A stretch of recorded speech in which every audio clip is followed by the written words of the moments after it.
आज से 4 दिन पहले जिस स्टेट में मैं रहता हूं, उत्तर प्रदेश के एक इलाके जिसका नाम संभल है, उस संभल में एक लड़की की शादी तय होती है। लड़की का नाम गुलफिशा है। लड़की के वालिद का नाम मोहम्मद शकील है और शादी जिससे तय होती है, लड़के का नाम मोहम्मद मुस्तफा है। लड़का मुरादाबाद का रहने वाला है। आप मैप उठा के देखेंगे तो संभल और मुरादाबाद में बहुत ज्यादा डिस्टेंस नहीं। लड़की संभल की रहने वाली, लड़का मुरादाबाद का रहने वाला। लड़की गुलफिशा, लड़का मोहम्मद मुस्तफा। लड़की का बाप गरीब आदमी। रिश्ता तय होता है और 26 अप्रैल इतवार के दिन निकाह तय होता है कि बारात आएगी और लड़की को विदा करके लड़के वाले लेके जाएंगे। लड़की के बाप ने बड़ी मेहनत मुशक्कत करके, बड़े इंतजामात करके, कर्जे लेके 7 लाख रुपए के सामान को खरीद करके लड़के वालों के हवाले किया और 3 लाख कैश रकम भी दे दी और बारातियों के खाने का इंतजाम भी कर दिया। ऐन शादी के 3-4 दिन पहले लड़के वालों ने धमकी दी, हमको 10 लाख रुपए और कैश दोगे और एक स्कॉर्पियो गाड़ी दोगे तब हम बारात लेके आए। लड़की का बाप गरीब आदमी, बड़ी मुश्किल से कैसे उसने इंतजाम करके 10 लाख का इंतजाम किया था। अब मजीद 10 लाख को कहां से लाना? लड़की का बाप मजबूर हो गया। 26 अप्रैल की तारीख आई, इतवार का दिन आया। गुलफिशा दुल्हन बन के अपने घर में तैयार है, मगर बारात नहीं आई। लड़के वाले बारात लेके नहीं आए। वीडियो सामने आया, लड़की अपने बाप का दामन पकड़ पकड़ के रोती चली जा रही है। अब्बा जान, क्या इसी दिन के लिए आज आपने पाला था? आज आपकी बनी बनाई इज्जत खाक में मिल रही है। आज मैं दुल्हन बनी हूँ। आज बारातियों के स्वागत के और इंतजाम के लिए उनके खाने पीने का इंतजाम है, मगर वो दौलत के लुटेरे और लालची नहीं आए। और लड़की बेचारी अपने बाप का दामन पकड़ के रो रही है। FIR कराई गई, पुलिस कार्रवाई कर रही है।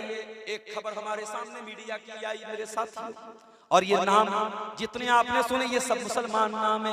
लड़की वाले भी मुसलमान, लड़के वाले भी मुसलमान। आज हम कहते हैं फला हम पर बड़ा जुल्म कर रहा है, फला हम पर बड़ा अत्याचार कर रहा है। नहीं मेरे भाइयों, हम तो खुद बहुत बड़े जालिम हैं। हमसे बड़ा कोई जालिम नहीं है, हमसे बड़ा लालची कोई नहीं है। आज कितनी बेटियां हैं जो जहेज की वजह से जिंदगी उनकी बर्बाद हो रही है। अब जरा इस वाक़े को याद करो और कुरान करीम की इस आयत पर गौर करो।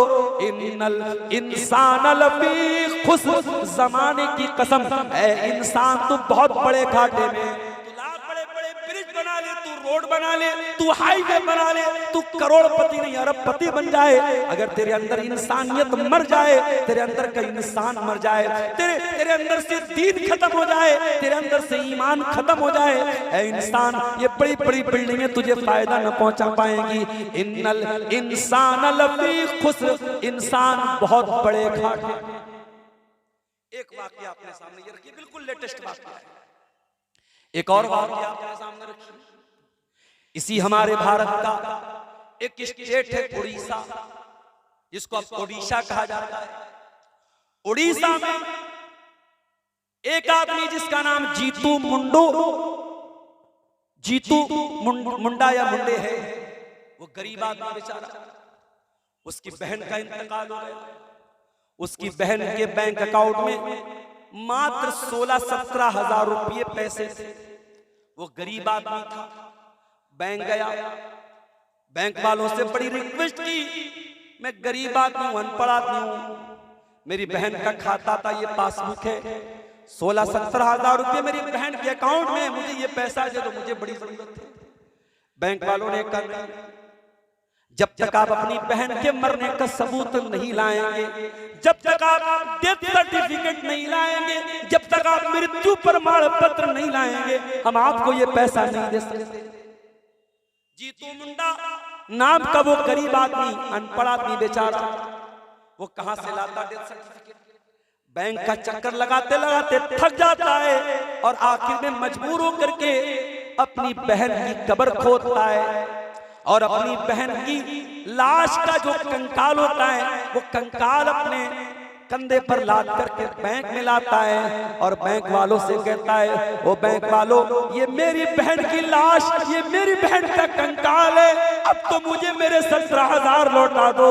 ओ लोगों, ये खबर मीडिया में आई और इंसानों को खून की आंसू रुला के चली गई। ये बैंक वाले जो सूद का लेन देन करते हैं, ये सूद एक इंसान को कितना बेरहम बना देता है, उसकी एक मिसाल देखो मेरे प्यारे साथियों कि 17,000 की मामूली सी रकम के लिए वो बैंक जो लोगों से लाखों करोड़ों का ब्याज कमाते हैं, 17,000 के लिए एक भाई को मजबूर करते हैं कि अपनी बहन का कंकाल लेकर के वो बैंक में आता है। मेरे प्यारे साथियों, ये वाकया भी मीडिया में हमारे सामने आया और फिर हमें कुरान की आयत याद आई, वल अस्र इन्नल इंसान लफी खुस्र, जमाने की कसम ऐ इंसान तू बहुत बड़े खसारे में, तू बहुत बड़े घाटे में, तुझसे बड़ा लालची कोई नहीं, तुझसे बड़ा हरीस कोई नहीं, तुझसे बड़ा घटिया कोई नहीं, ऐ इंसान तू बहुत बड़े खसारे में, बहुत बड़े नुकसान। हाँ, अगर इस नुकसान से बचना है तो 4 चीजें आपको अपने अंदर पैदा करनी। इल्लल्लज़ीना आमनू व अमिलुस्सालिहाति व तवासौ बिल हक़्क़ि व तवासौ बिस्सब्र। सबसे पहले तो आपको ईमान वाला बनना पड़ेगा। ओ मुसलमानों, शायद कभी आपको अफसोस होता हो, हम लाल बथानी के एक छोटे से गांव में रहते हैं जहां आने जाने में भी बहुत मसले हैं। हमारा ड्राइवर कहने लगा, मौलाना आइंदा लाल बथानी चलने को मत बोलिएगा। मैंने कहा क्या मसला है? बोले देखिए रास्ता कितना खराब है, मिर्जा चौकी से इतने बड़े बड़े गड्ढे थे, पानी भरा था, बड़े बड़े ट्रक फंसे हुए थे, डर लग रहा था कहाँ 4 व्हीलर बैठ जाएगी, रात का समय कौन हमारी मदद के लिए आएगा। आज आपको कभी कभी अफसोस भी होता होगा कि हमारे गाँव में आज रास्ते भी ठीक नहीं है, आज मुश्किलात बहुत सारी हैं, लेकिन मेरे प्यारे साथियों मैं आपको एक बात बताना चाहता हूँ, सारे मसले मसाइल एक तरफ, अगर अल्लाह ताला ने आपको ईमान की दौलत से नवाजा है, अगर आप दुनिया से ईमान की दौलत को बचा के लेके चले गए, मेरे प्यारे साथियों आप घाटे में नहीं है, आप इंशाअल्लाह फायदे में हैं। ये ईमान की दौलत सबसे बड़ी दौलत है मेरे प्यारे साथियों। आज इसी हमारे भारत में, इसी हमारे देश में आप देखिए मुसलमानों से नफरत का ये आलम है कि हमारे घरों में मुसलमान न आए, हमारे मोहल्ले में मुसलमान न आए, इसलिए लोग अपने दस्तरखान पे सूअर के बच्चे को बिठा के खाना खिला रहे हैं। एक ही प्लेट में एक औरत चावल खा रही है और उसी में सूअर के बच्चे को भी खिला रही है। वो लोगों, इस्लाम की दुश्मनी में लोग इतने अंधे हो चुके हैं कि सूअर को भी अपना रब मानने को तैयार है, सूअर की इबादत कर रहे हैं। वो लोगों, जब इस तरीके की खबरें हम मीडिया में पढ़ते हैं, अभी एक मौलाना साहब, हालांकि वो अहले हदीस नहीं थे, दूसरे मसलक के थे, वो बरेली जा रहे थे, उनके किसी बड़े उनके पीर का उर्स था, उसमें जा रहे थे और ट्रेन में वो सफर कर रहे थे और अचानक कुछ कहा सुनी हुई और उसके बाद घर वालों से उन्होंने आखिरी जो फोन किया उसके बाद फोन मिलना बंद हो गया, आउट ऑफ नेटवर्क हो गए और अगले दिन बरेली स्टेशन के करीब उनकी लाश पाई जाती है। उनकी बेवा औरत के आंसू आज मीडिया पर नजर आ रहे हैं, मगर न मानवाधिकार वालों को कोई होश आ रहा है, ना इस मुल्क में जानवरों और इंसानों के हुकूक की बातें करने वालों को कोई फर्क पड़ रहा है। मुसलमान का खून इतना सस्ता हो चुका है मेरे प्यारे साथियों, याद रखो, हम कट जाएं, मर जाएं, खत्म हो जाएं, लेकिन दुनिया से अगर ईमान को बचा के लेके चले गए तो मेरे भाइयों ये घाटे का सौदा नहीं है। इसीलिए कुरान हमसे कहता है वला तमूतुन्ना इल्ला व अंतुम मुस्लिमून, ऐ मुसलमानों तुम्हें मौत ना आए मगर ईमान की हालत में, मरो तो ईमान की हालत में मरो, जिंदगी की आखिरी सांस तक अपने ईमान की हिफाजत करो। ओ लोगों, ओ साहिबगंज वालों, ओ ओ लाल बथानी वालों, अपने बच्चों को तौहीद का पाठ पढ़ा के दुनिया से जाना। आपके बच्चे कलकत्ता चले जाएं, दिल्ली चले जाएं, मुंबई चले जाएं, दुनिया के किसी भी कोने में चले जाएं, अपने बच्चों और बच्चियों को कुछ और देना या ना देना, तौहीद की दौलत दे देना, ईमान की दौलत दे देना, अपने बच्चों को इस काबिल बना देना, जिंदगी के किसी मोड़ पर आपका बच्चा या बच्ची तौहीद से समझौता न करे, चंद टकों के बदले, चंद पैसों के बदले ईमान का सौदा न करे। वो लोगों, अपने बच्चों की तौहीद को बचा लेना, अपने बच्चों के ईमान को बचा लेना। अरे इब्राहिम अलैहिस्सलाम को देखो, जिनकी सुन्नत को हम एक महीने के बाद जिलहिज्जा के महीने में कुर्बानी के मौके पर जिनकी सुन्नत को हम जिंदा करेंगे, इब्राहिम की एक सुन्नत तो ये भी है मेरे साथियों, इब्राहिम अल्लाह से दुआ करते हैं, व जुनुबनी व बनी अन नाबुदल असनाम, मुझे और मेरे बच्चों को तू शिर्क से बचा लेना, मुझे और मेरे बच्चों को तू बुत परस्ती से बचा लेना। ऐ अल्लाह, मेरी औलाद को कभी शिर्क के अंदर मुब्तला ना करना। वो लोगों, अपने ईमान की हिफाजत करो, वला तमूतुन्ना इल्ला व अंतुम मुस्लिमून, तुम्हें मौत ना आए मगर ईमान की। ईमान सबसे बड़ी दौलत है मेरे प्यारे साथियों, इसीलिए कुरान कहता है इल्लल्लज़ीना आमनू, तमाम के तमाम इंसान घाटे में हैं सिवाय उनके जो ईमान। और ये भी नोट कर दो, ईमान के बगैर ना तो आपका हज कबूल होगा। 4-4, 5-5 लाख रुपए खर्च कर लो, वो हज करने गए, इतनी रकम खर्च करने के बाद और 40 दिन तक वहां मेहनत करके आने के बाद अगर ईमान आपका सही नहीं है, अगर अकीदा सही नहीं है, अगर तौहीद सही नहीं है, तो कुरान का फैसला सुन लो। कुरान कहता है, कुल हल नुनब्बिउकुम बिल अक्सरीन आमाला, है नबी आप फरमा दीजिए सबसे ज्यादा खसारा और नुकसान उठाने वाले वही लोग हैं। जो कौन लोग हैं? अल्लज़ीना दल्ला सायुहुम फिल हयातिद दुनिया व हुम यहसबूना अन्नहुम युसिरूना सुना, जो दुनिया में तो बहुत नेकी का काम करते रहे, बहुत अमल करते रहे, मगर आखिरत में उनकी कोई नेकी नहीं मानी जाएगी। ये कौन लोग होंगे? फरमाया उलाइकल्लज़ीना कफरू बिआयाति रब्बिहिम, ये वो लोग होंगे जो ईमान की दौलत जिनके पास नहीं होगी। ईमान अगर है तो आपका हज भी कबूल होगा, आपकी नमाज भी कबूल होगी, आपका रोजा भी कबूल होगा, आपकी कुर्बानी भी कबूल होगी। और ईमान नहीं है तो मेरे प्यारे साथियों, सारी इबादतें अल्लाह के यहाँ बेकार हैं। इसलिए ईमान की हिफाजत करो।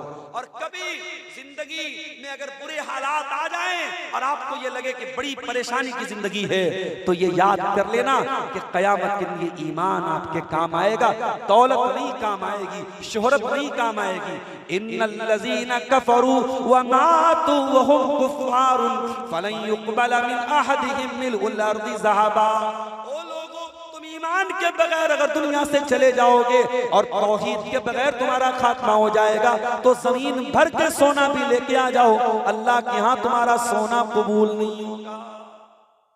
तो ये पहली चीज हो गई ईमान।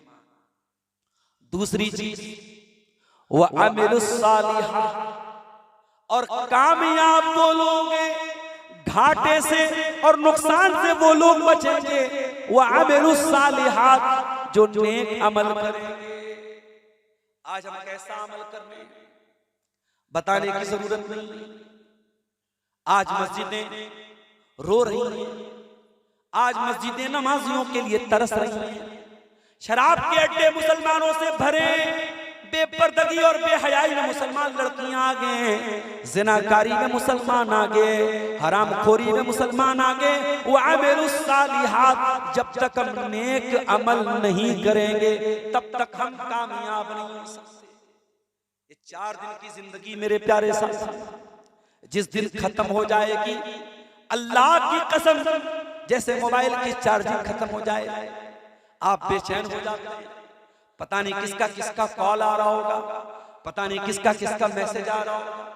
मोबाइल की चार्जिंग खत्म हो जाए तो आप सबसे पहले ये तलाश करते हैं कैसे मैं अपने मोबाइल को जल्दी से चार्जिंग कर दूं, जल्दी से मेरा मोबाइल ऑन हो जाए। मोबाइल तो एक बार डिस्चार्ज हो जाए तो दोबारा चार्जिंग कर सकते हो, लेकिन मेरे प्यारे साथियों, जिंदगी अगर डिस्चार्ज हो जाएगी दोबारा चार्जिंग नहीं कर पाओगे। जिंदगी एक बार ऑफ हो जाएगी दोबारा ऑन नहीं कर पाओगे। अल्लाह कुरान में कहता है, हत्ता इज़ा जा अहदहुमुल मौत, जब तुम्हारे पास मौत आएगी, क़ाल रब्बिरजिऊन, इंसान कहेगा ऐ अल्लाह एक चांस और दे दे, एक मौका और दे दे। ऐ अल्लाह मौत आ गई, मर गया मैं, ऐ अल्लाह बहुत से काम पेंडिंग थे, एक मौका और दे दे। लअल्ली आमलु सालिहा, ऐ अल्लाह लड़की की शादी करना था, ऐ अल्लाह बेटे का निकाह करना था, ऐ अल्लाह मकान बनाना था, ऐ अल्लाह सरकारी नौकरी की तैयारी कर रहा था, नौकरी लेना था। ये सारी हसरतें, ये सारी आरज़ुएं छोड़ के गया है, मगर मौत के बाद क्या कहता है? लअल्ली आमलु सालिहा, ऐ अल्लाह मौका और दे दे।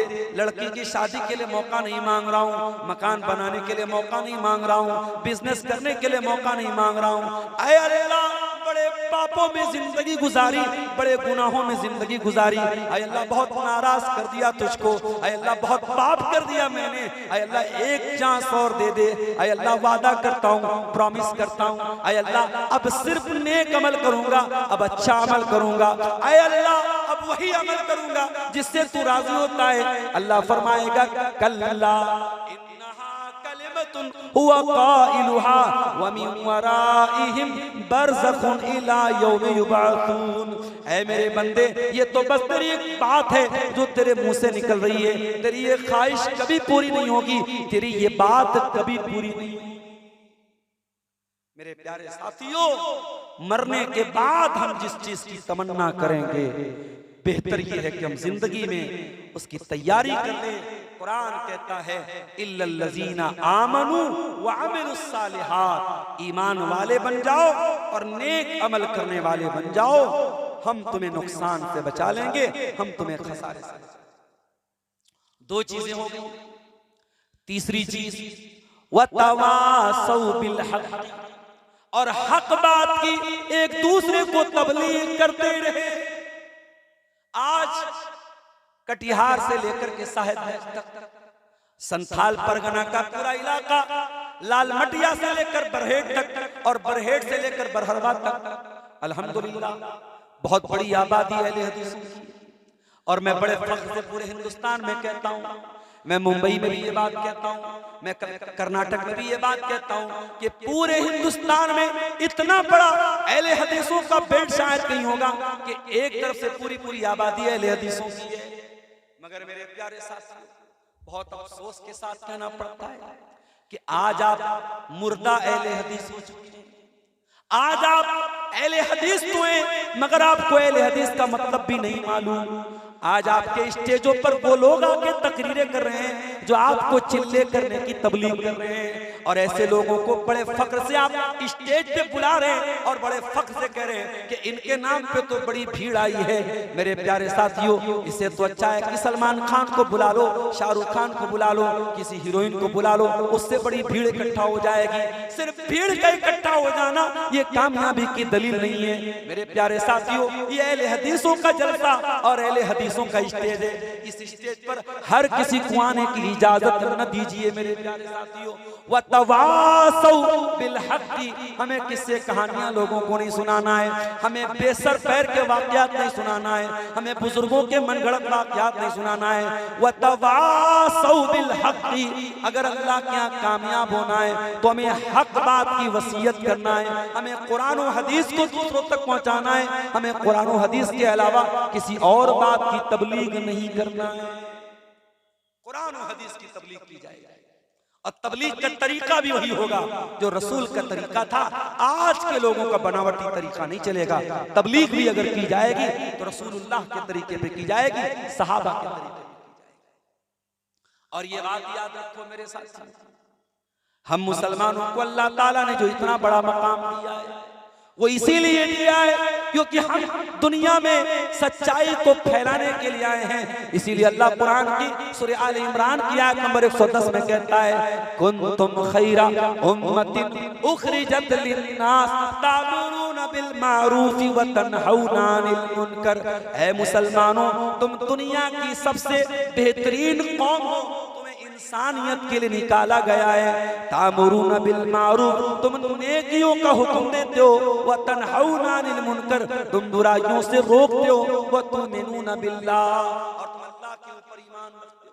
तुम समाज से बुराइयों को खत्म करने आए थे और आज तुम खुद बुराइयों में मुब्तला हो गए, तुम बुराइयों में मुलव्विस हो गए। तुम क्या थे और क्या हो गए, तुम्हें क्या होना था और तुम क्या हो गए। मेरे प्यारे साथियों, हमारा काम दुनिया से बुराई को खत्म करना था।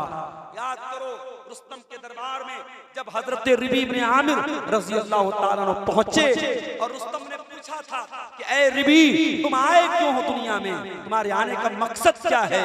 तो हजरत रिबी इब्न आमिर ने कहा था, ए रुस्तम कान खोल के सुन ले, जेना लिनुखरिजल इबाद मिन इबादतिल इबादी ला इबादतिल्लाह। अरे हम तो दुनिया में आए हैं लोगों को बंदों की गुलामी से निकाल कर अल्लाह की गुलामी की तरफ लेके जाने के लिए। व मिन ज़ीक़ि दुनिया इला सातिल आखिरा, और हम दुनिया की तंगी से निकाल कर आखिरत की खुशहाली की तरफ लेके जाने के लिए आए हैं। इस्लाम आया है दुनिया से जुल्म सितम का खात्मा करने के लिए। इस्लाम का मानने वाला किसी पर अत्याचार नहीं कर सकता, किसी पर जुल्म सितम नहीं कर सकता।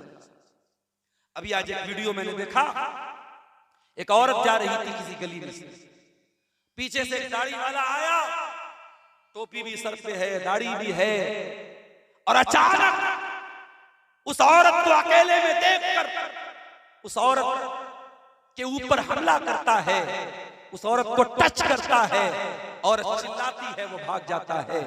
लेकिन कैमरा लगा था, कैमरा रिकॉर्ड कर लेता है, मीडिया में ये वीडियो आता है।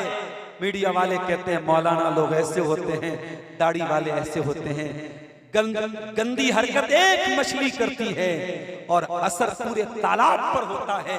कोई एक दाढ़ी वाला, कोई एक टोपी वाला कोई गलत काम करता है, दुनिया सारे दाढ़ी और टोपी वालों पर सवाल उठाती है। मेरे प्यारे साथियों, जब आप दुनिया को ये बताते हो कि आप मुसलमान हैं, तो आपकी जिम्मेदारी बढ़ जाती है।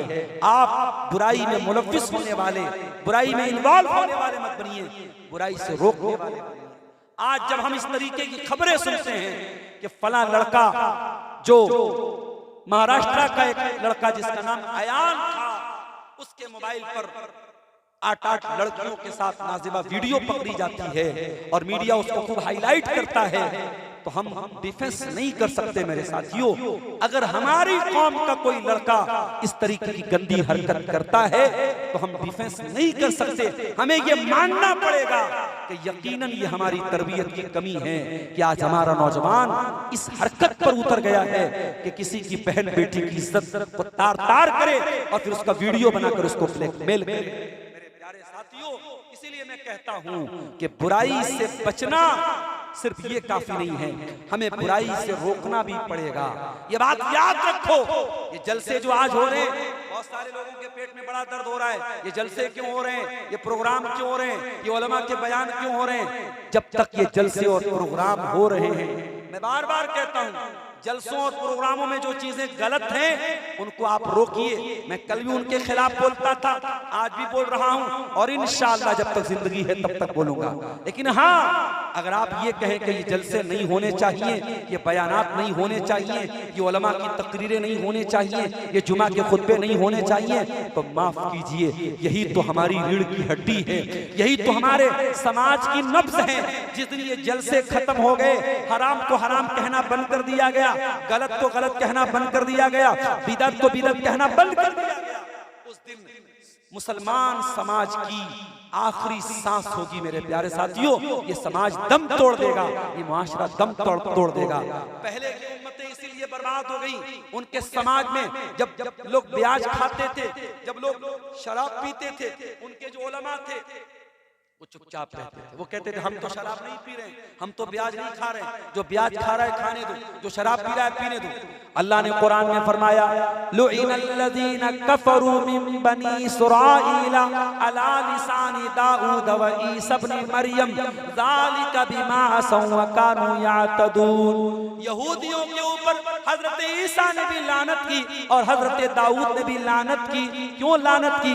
फरमाया कानू ला यतनाहुना मुनकरिन फालू, वो बुराइयां तो करते थे मगर बुराइयों से एक दूसरे को रोकते नहीं थे। उनके बीच में बुराइयों से कोई रोकने वाला नहीं था। इसलिए मेरे प्यारे साथियों, बुराई से रोकने वाले बनो और जो बुराई से रोक रहा है उसकी इज्जत करो, उसकी कदर करो, अपने उलमा की कदर करो, अपने दुआत की कदर करो। मेरे प्यारे साथियों, वतवासौ बिल हक़्क़ि, अगर आपको कामयाब होना है, अगर आपको नुकसान से बचना है तो ये तीसरा काम भी आपको करना पड़ेगा। आपको एक दूसरे को सही बात की तलकीन करनी पड़ेगी। और चौथी चीज भी सुन लीजिए मेरे प्यारे साथियों, तमाम के तमाम इंसान घाटे में हैं, मगर वो लोग घाटे में नहीं हैं जिनके अंदर चौथी खूबी क्या पाई जाए, वतवासौ बिस्सब्री, वो एक दूसरे को सब्र की तलकीन। आप तौहीद के रास्ते पे चलेंगे और आप ये सोचे कि मॉब लिंचिंग नहीं होगी, आप ये सोचे कि आपके रास्ते में फूल बिछाया जाएगा, तो ये तो नहीं हो सकता मेरे साथियों। आप तौहीद के रास्ते पे चलेंगे तो आपको बिलाल को याद करना पड़ेगा।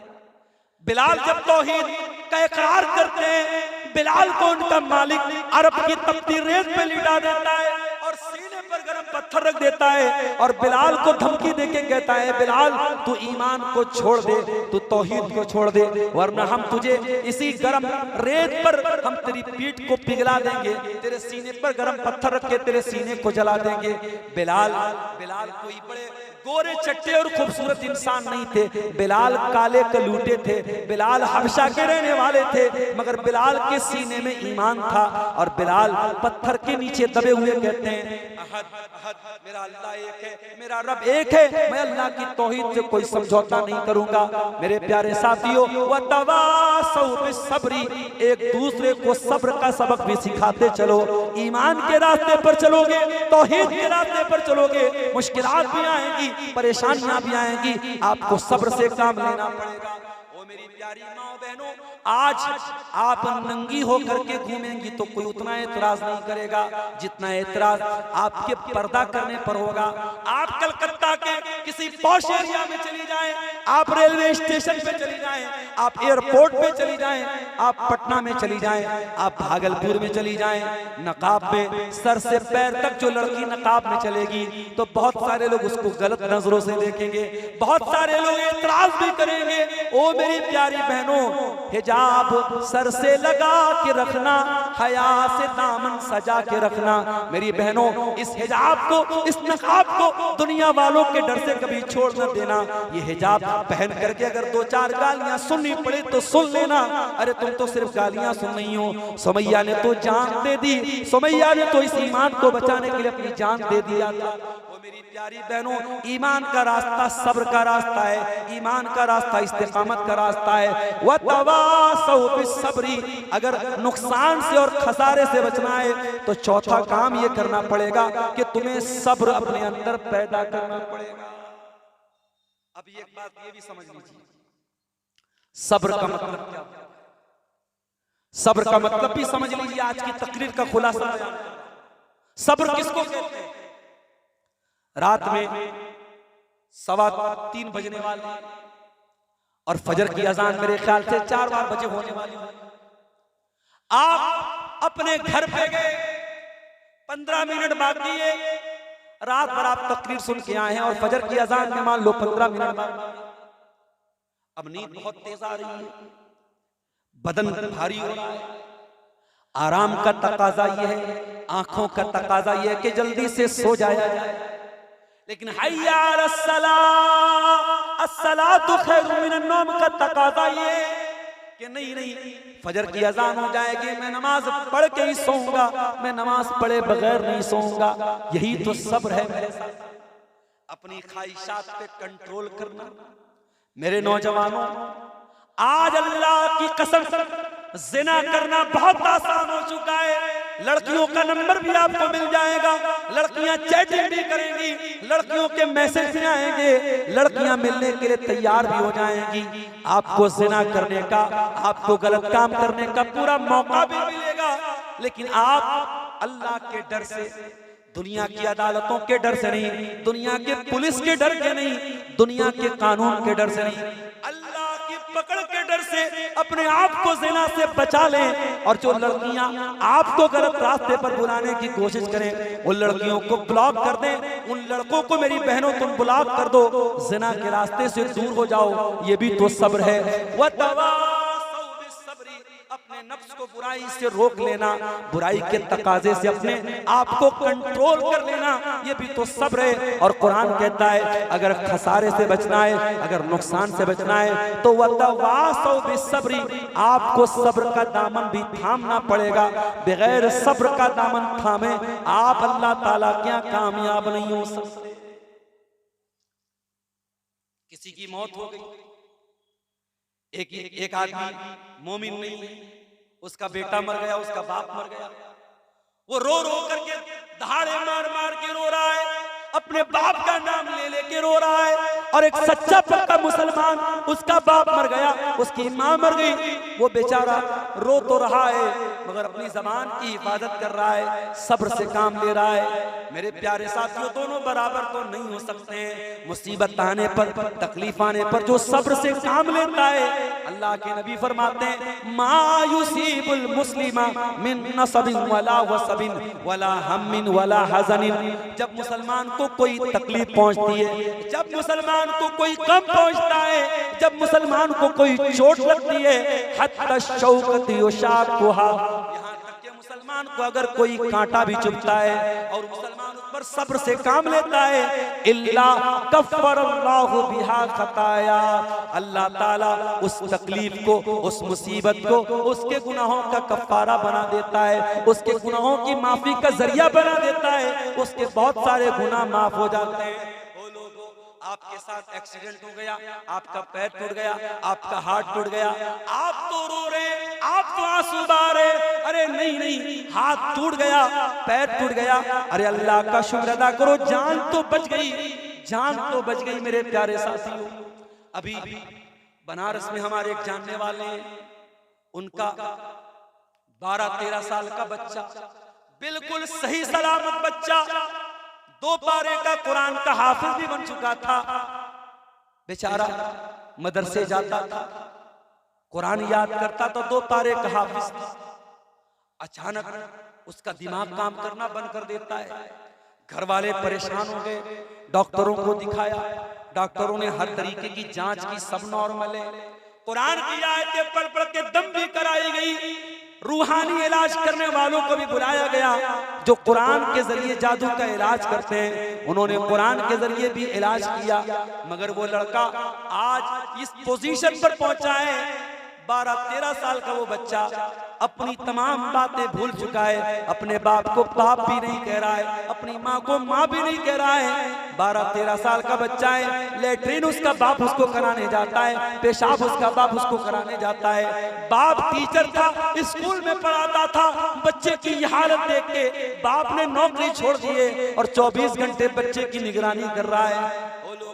आपका बच्चा जरा सी तकलीफ में पड़ जाए, आप परेशान हो जाते हो, जरा उस बाप के बारे में सोचो, वो कितनी बड़ी आजमाइश में मुब्तला हो गया, जिसका 12-13 साल का बच्चा 2 पारा कुरान का याद करने के बाद आज इस अंजाम को पहुंचा है। मेरे प्यारे साथियों, मुसीबतें जिंदगी में जब भी आए तो ये सोच लेना कि ये मुसीबत तो हमारे गुनाहों का कफ़ारा बन रही है, हमारी गलतियां माफ हो रही हैं, हमारे दर्जात अल्लाह ताला क्या बुलंद हो रहे हैं। और यही फर्क होता है एक मोमिन में और एक काफिर में। एक मोमिन के ऊपर जब कोई मुसीबत आती है तो मोमिन सब्र से काम लेता है, और मोमिन को जब कोई नेमत मिलती है तो मोमिन अल्लाह ताला का शुक्रिया अदा करता है। और अल्लाह के नबी फरमाते हैं कि मोमिन के तो दोनों हाथ में लड्डू हैं, अगर नेमत मिलती है तो शुक्रिया अदा करता है, और तकलीफ आती है तो सब्र से काम लेता है।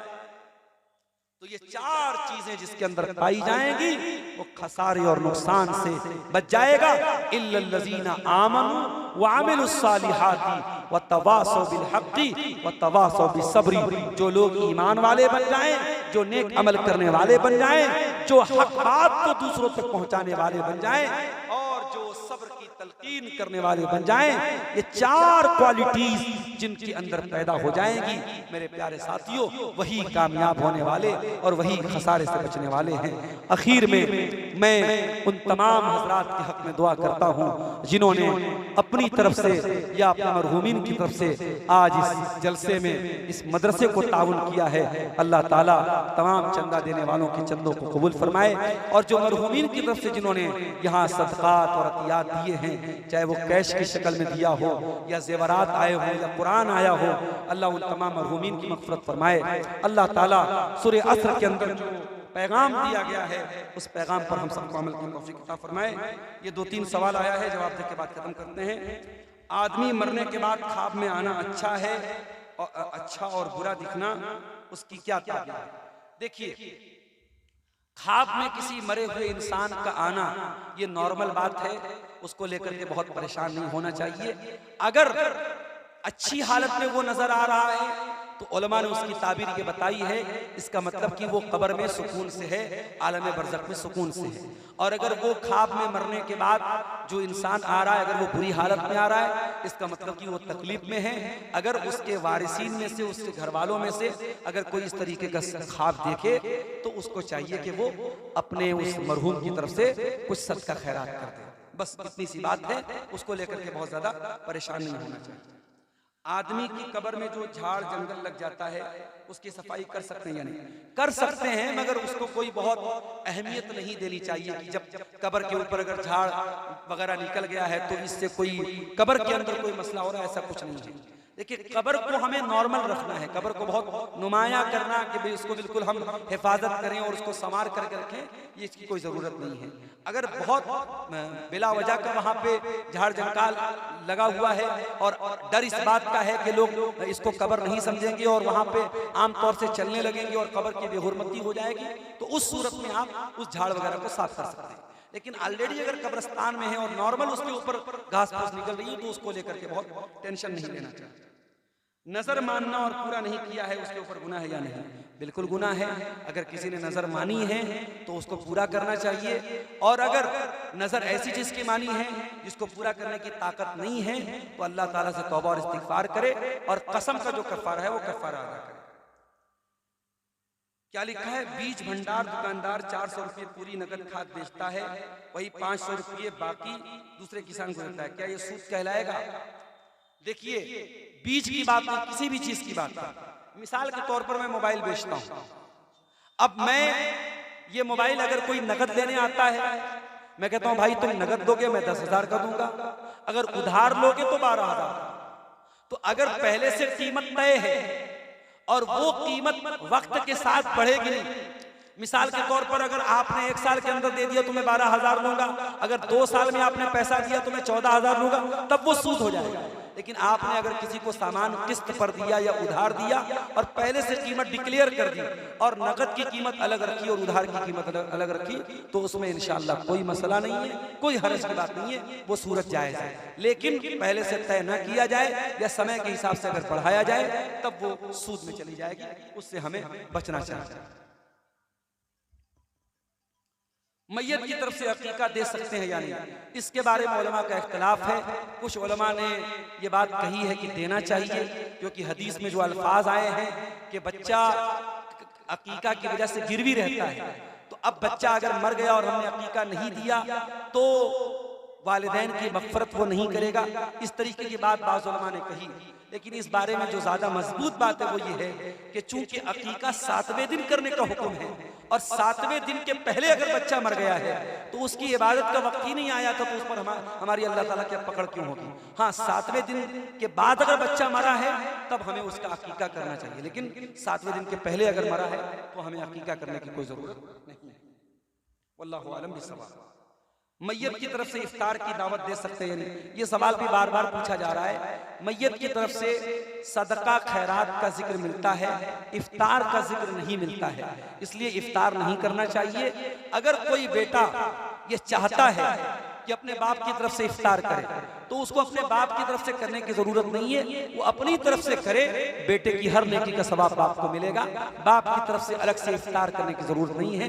इसका कोई सबूत नहीं मिलता है कि मैयत की तरफ से इस तरीके से इफ्तार कराया जाए। आम सबका खैरात करने का सबूत मिलता है। वल्लाहु आलम बिस्सवाब व आखिरु दावाना अनिल हम्दुलिल्लाहि रब्बिल आलमीन वस्सलामु अलैकुम। वालेकुम अस्सलाम व रहमतुल्लाहि व बरकातहू।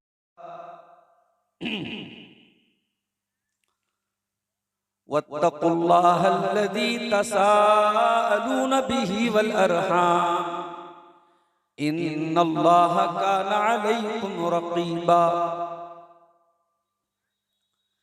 या अय्युहल्लज़ीना आमनुत्तकुल्लाहा वक़ूलू क़ौलन सदीदा युस्लिह लकुम अअमालकुम व यग़फिर लकुम ज़ुनूबकुम व मन युतिइल्लाह व रसूलहु फ़क़द फ़ाज़ फ़ौज़न अज़ीमा। अम्मा बअद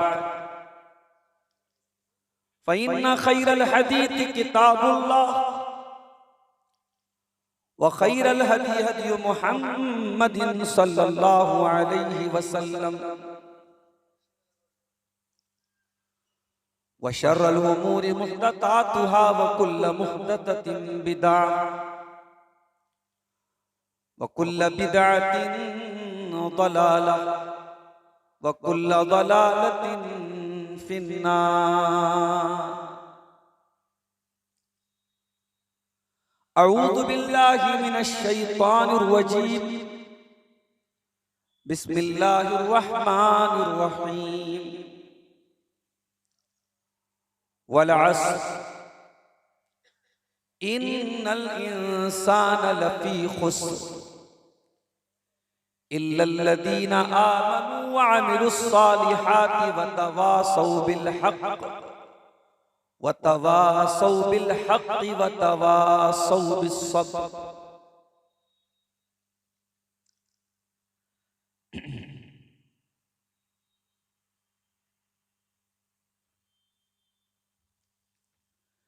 इंसानों ने जुल्म सितम की सब सीमाएं पार की।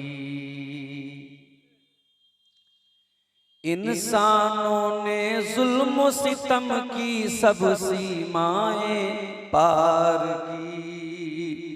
देख रे मौला क्या हालत हो गई तेरे संसार की। सब मखलूक में अफजल अशरफ जिसको तूने बनाया था। सब मखलूक में अफजल अशरफ जिसको तूने बनाया था। जिसके वास्ते पानी पे धरती का फर्श बिछाया था। फी अहसन तक़वीम के पैकर हैवानों से बदतर हैं। फी अहसन तक़वीम के पैकर इंसानों से बदतर हैं। अर्ज़ के खुलफा शैतानों और हैवानों से बढ़कर हैं। फैली है हर सू बीमारी जुल्म और अत्याचार की। इंसानों ने जुल्म सितम की सब सीमाएं पार की। देख रे मौला क्या हालत हो गई तेरे संसार की। आयशा ने मुस्लिम होकर क्यों ऐसा कदम उठाया था। कितनी रही होगी बेबस जो मौत को गले लगाया था। आज है आयशा कल फातिमा भी ये कदम उठाएगी। मेरे समाज से जहेज की ये लानत करना जाएगी। तू बन जाएगी धरती पे बोझ ये पुतली प्यार की। देख रे मौला क्या हालत हो गई तेरे संसार की। मेरे नबी ने फरमाया बेटी रहमत ही रहमत है। लानत हो उस पर जो ये कहता है ज़हमत ही ज़हमत है। कब तक फातिमा मरियम सीता खून के आंसू बहाएंगी, ससुरालों में आखिर कब तक बहुएं जलाई जाएंगी।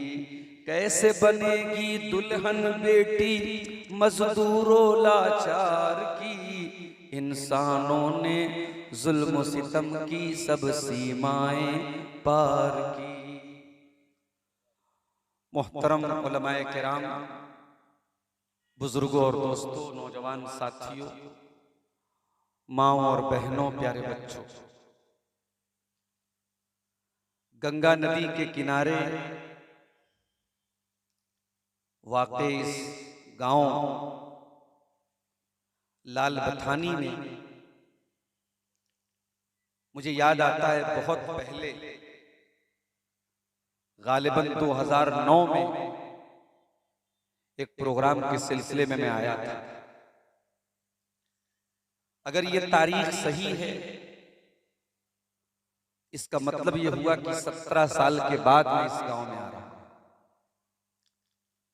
बीच में कई मर्तबा लोगों ने यहां दावत दी, मगर मैं अपनी मसरूफियात और अपनी मजबूरियों के सबब नहीं आ सका। मैं बहुत शुक्रगुजार हूं आज के इस इजलास के मुंतज़मीन का, बिलखुसूस इस गांव के एक अहम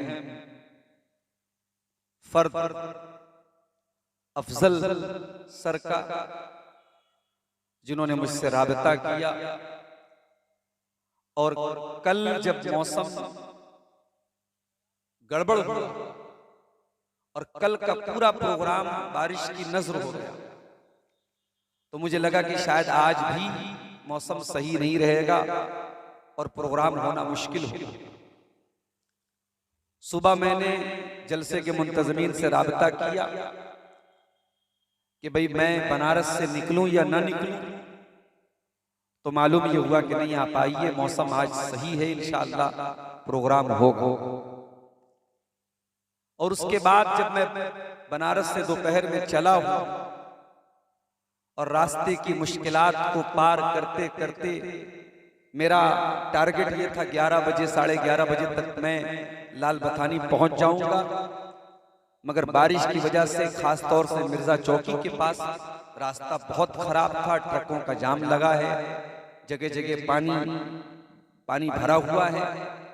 तो हमारे ड्राइवर साहब ने भी बहुत रिस्क लेकर के गाड़ी चलाई और आखिर तकरीबन 1 बजे के करीब मैं आपके गांव में पहुंचा।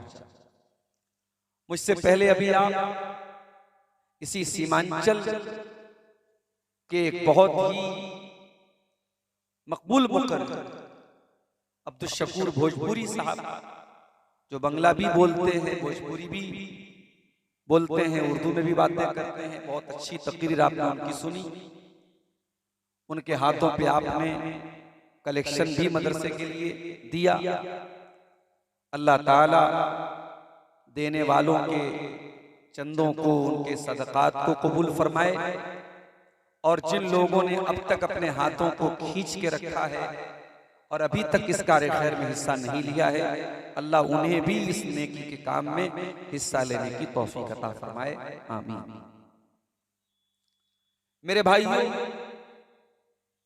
आज की तकरीर के लिए मैंने जो टॉपिक चुना है, जो विषय, जो उन्वान मुंतखब किया है, वो कुरान करीम की एक बहुत छोटी सी सूरत की तशरीह, उसकी एक्सप्लेनेशन, उसकी वजाहत, उसकी व्याख्या, उसका माना और मतलब बयान करके मैं अपनी गुफ्तगू खत्म करूंगा। बहुत छोटी सी सूरत, और मैं समझता हूं कि हमने से तकरीबन हर आदमी को वो सूरत याद भी होगी, बच्चे बच्चे को याद। कौन सी सूरत है ये? कुरान के 30वें पारे की एक सूरत है, और कुरान की 114 सूरतों में 103 नंबर की सूरत है और इस सूरत में टोटल 3 आयतें हैं और 14 शब्द हैं, 14 अल्फाज हैं इस सूरत के अंदर। ये सूरत इतनी इंपॉर्टेंट, इतनी अहम है, इतनी महत्वपूर्ण है कि इमाम शाफई रहमतुल्लाह अलैह कहते हैं अल्लाह ताला ने अगर अपने बंदों की हिदायत के लिए पूरा कुरान न उतारा होता, सिर्फ इस एक सूरत को उतारा होता, तो अल्लाह ताला के बंदों की हिदायत के लिए ये सूरत काफी था। ये सूरत इतनी अहम सूरत है, बैहक़ी की सही रिवायत है, जब सहाबे किराम एक दूसरे से मुलाकात किया करते थे, मिला करते थे, अस्सलामु अलैकुम व रहमतुल्लाह कहकर के जब एक दूसरे से मुलाकात करते थे, बातचीत बाद में करते थे, खैरियत बाद में पूछते थे, पहले सलाम करने के बाद एक दूसरे से कहते थे वल अस्र इन्नल इंसान लफी खुस्र इल्लल्लज़ीना आमनू व अमिलुस सालिहाति व तवासौ बिल हक़्क़ि व तवासौ बिस सब्र। जरा गौर करो मेरे भाई, क्या खास बात इसके अंदर है। हर मुलाकात पर सहाबे किराम एक दूसरे को रिमाइंड करा रहे हैं, याद करा रहे हैं, बार बार दोहरा रहे हैं। इसका मतलब कि ये सूरत बहुत अहम मैसेज इसके अंदर छुपा हुआ है, बहुत अहम पैगाम इसके अंदर छुपा हुआ है। आइए जरा हम इस सूरत को समझने की कोशिश करें।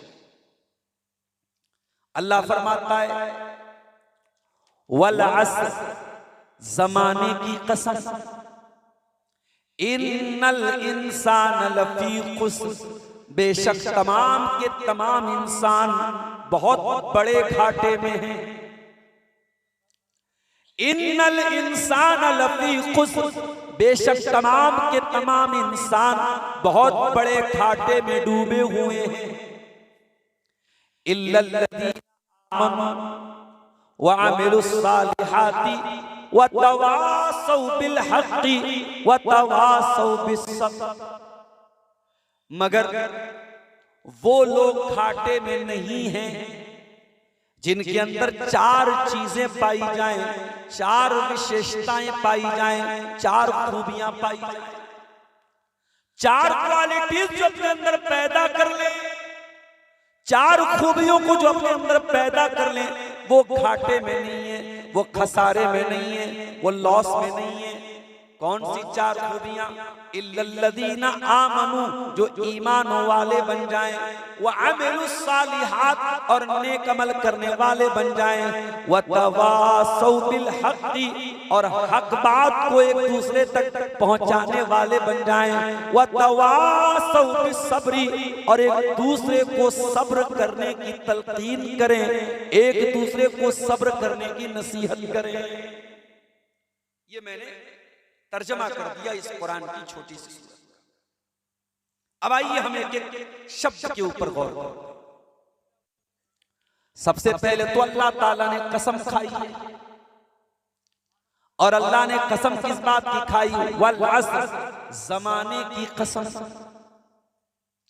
यहां पर एक मसला याद रखो, अल्लाह ताला जिसकी चाहे कसम खा सकता है, लेकिन हम जब कसम खाएंगे तो हम सिर्फ अल्लाह की कसम खाएंगे, हम अल्लाह के सिवा किसी और की कसम नहीं खा सकते। हमारे यहाँ लोग बच्चे की कसम खा लेते हैं, बीवी की कसम खा लेते हैं, बहन की कसम खा लेते हैं, माँ की कसम खा लेते हैं, महबूबा की कसम खा लेते हैं। हराम है, गलत है, नाजायज है, शिर्क है अल्लाह के सिवा किसी और की कसम। यहां तक कि आप खाने काबा की कसम भी नहीं खा सकते। ये कुरान मेरे सामने रखा। क्या हम कुरान की कसम खा सकते हैं?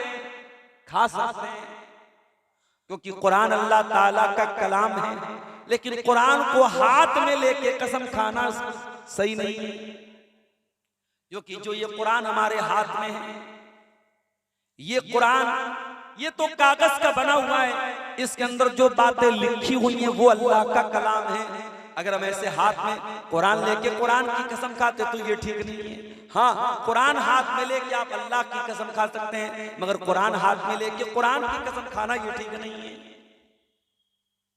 तो पता ये चला कि हम अल्लाह की कसम खा सकते हैं, हम कुरान की कसम खा सकते हैं, और हम अल्लाह के सिवा किसी और चीज की कसम नहीं खा सकते। अब सवाल ये पैदा होता है कि अल्लाह ने फिर कसम क्यों खाई? अल्लाह ताला अपनी मर्जी का मालिक है। ला युसअलु अम्मा यफअल, अल्लाह से नहीं पूछा जाएगा तू ये काम क्यों कर रहा है। अल्लाह ने हमें ऑर्डर दिया है, हमें किसी और चीज की कसम नहीं खाना है। अल्लाह जिसकी चाहे कसम खा सकता है, मगर हम अल्लाह के सिवा किसी और की कसम नहीं खाएंगे। एक मसला तो ये याद है। दूसरा मसला, अल्लाह को कसम खाने की क्या जरूरत है? अल्लाह ताला डायरेक्ट बोल देता इन्नल इंसान लफी खुस्र, बेशक तमाम के तमाम इंसान घाटे में हैं। तब भी तो अल्लाह की बात सच्ची होती। वमन अस्दक़ु मिनल्लाहि हदीसा, अल्लाह से बढ़ के सच्ची बात किसकी है? अरे दुनिया में तो कसम वो खाता है जिसको इस बात का डाउट हो सामने वाला मेरी बात मानेगा कि नहीं मानेगा, जिसको इस बात का शक हो, जिसको इस बात का डर हो सामने वाला मेरी बात नहीं मानेगा, वो कसम खाता है। फिर अल्लाह ताला को कसम खाने की क्या जरूरत है? तो ये भी मसला याद है।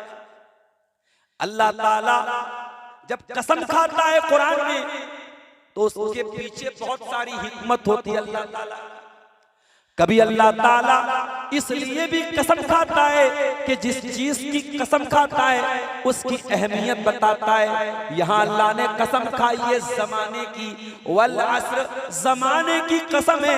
अल्लाह ताला बताना ये चाहता है, ओ मेरे बंदो तुम्हारी जिंदगी में जमाने की बहुत अहमियत है, समय की बहुत अहमियत है, टाइम की बहुत अहमियत है। वल अस्र, अल्लाह ताला जमाने की कसम खा के बताना चाहता है, ऐ मेरे बंदो तुम समय की कदर करो, तुम टाइम की कदर करो, तुम टाइम को वेस्ट न करो, तुम समय को बर्बाद न करो। दुनिया की सबसे कीमती चीज इंसान का समय है। आज अफसोस के साथ कहना पड़ता, आज मुसलमान सबसे ज्यादा अगर किसी नेमत को बर्बाद कर रहा है, आज मुस्लिम नौजवान सबसे ज्यादा अगर किसी नेमत को बर्बाद कर रहा है तो वो समय की नेमत है, वो टाइम की नेमत है, वो वक्त की नेमत है। इसीलिए अल्लाह के प्यारे नबी फरमाते हैं, नेमतान मगबूनुन फीहिमा कसीरुम मिनन नास अस्सिहत वल फराग। दो नेमतें ऐसी हैं कि जब तक आपके पास होती हैं आप कदर नहीं करते हैं, जब चली जाती हैं तब आपको एहसास होता है कि काश ये नेमत हमको वापस मिल जाए। एक तंदुरुस्ती की नेमत है, एक सेहत की नेमत है। कल तक आप तंदुरुस्त थे, आज शुगर हो गया, चाय पीने बैठे तो बगैर चीनी की चाय पी रहे, रसगुल्ला आ रहा है, गुलाब जामुन आ रहा है, बकरे का गोश्त आ रहा है, सारे लोग खा रहे हैं, आपको नहीं खाना है। कल जब आपके पास सेहत थी आपने बेहिसाब खाया, आज सेहत बर्बाद हो गई। आज दूसरों को देख करके मेरे प्यारे साथियों आपको अपना दिल महसूसना पड़ रहा है। बहुत बड़ी नेमत है सेहत की नेमत, तंदुरुस्ती। ओ मेरे नौजवानों, आज अल्लाह ने आपको सेहतमंद बनाया है। इस सेहत और तंदुरुस्ती की हालत में आप नमाज पढ़ सकते हो। कल अल्लाह न करे लाठी लेकर के मस्जिद में आना पड़ेगा और कांपते कांपते लाठी लेकर के जब मस्जिद में आओगे तुम्हारी आंखों से आंसू बहेंगे और तुम्हें एहसास होगा, काश जब मैं 20 साल का हट्टा कट्टा नौजवान था, जब मैं तंदुरुस्त था, काश तब मैं मस्जिद में नमाज के लिए आया होता। सेहत बहुत बड़ी नेमत है मेरे साथ। अभी आपने बिल्कुल लेटेस्ट मामला देखा, आपके इसी इलाके में, इसी झारखंड की सरजमीन में एक नौजवान आलिम दीन का इंतकाल हुआ। हमारे बड़े करीबी, हमारे बड़े अजीज मौलाना असलम हक्कानी रहमतुल्लाह अलैह का इंतकाल हुआ। कितनी उम्र थी? मैं समझता हूं मुश्किल से 50 साल की उम्र रही होगी।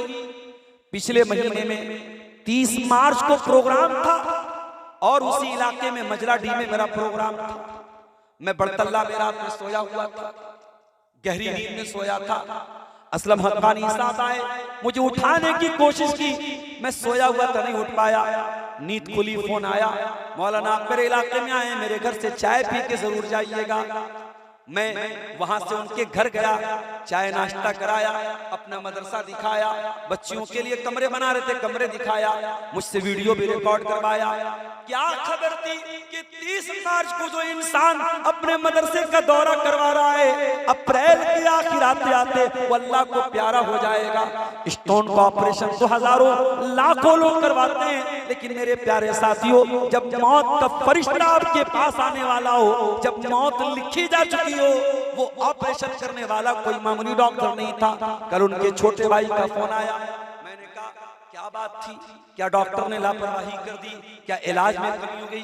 कहा नहीं मौलाना, डॉक्टर बहुत माहिर था, मेरे वालिद का भी ऑपरेशन उसी ने किया था, बहुत सारे मरीजों का ऑपरेशन उसने किया था, मेरे वालिद साहब ऑपरेशन के 20 मिनट के बाद चलने लगे थे।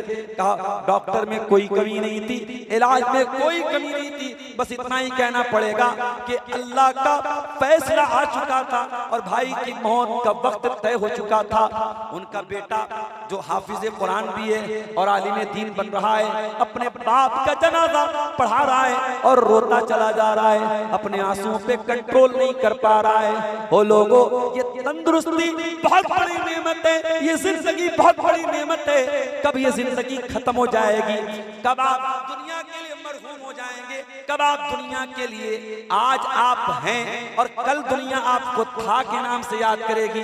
फला साहब बहुत अच्छे थे, बहुत अच्छा बाप था, बहुत अच्छा शौहर था, बहुत अच्छा बेटा था।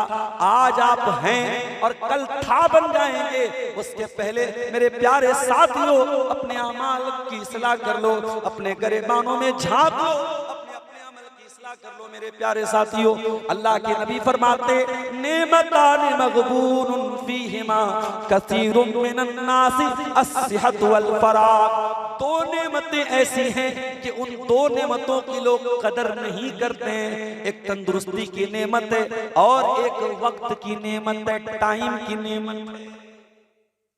गर्मी का मौसम है, कभी बाजार में आप चले जाइए, कहीं बर्फ बिक रहा हो, बर्फ बेचने वाला, कभी आपने गौर किया है, बर्फ बेचने वाला